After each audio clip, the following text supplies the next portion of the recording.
ஒடிசா மாநில முதலமைச்சராக மோகன் மாஜி தேர்வு செய்யப்பட்டிருப்பதாக தகவலானது வெளியாகியிருக்கிறது. அது தொடர்பான அண்மை செய்திகளை பார்த்து வருகிறோம்.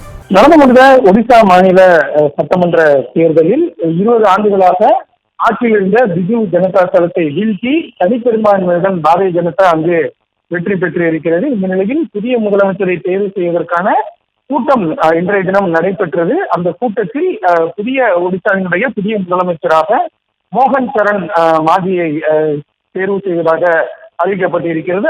கெனிஜோர் என்ற தொகுதியினுடைய சட்டமன்ற உறுப்பினராக அவர் ஏற்கனவே இருந்தவர். ஏற்கனவே 2 முறை அந்த தொகுதியினுடைய சட்டமன்ற உறுப்பினராகவும் அவர் இருந்த நிலையில் தற்பொழுது அவர் ஒடிசாவினுடைய புதிய முதலமைச்சராக தேர்வு செய்யப்பட்டிருக்கிறார்.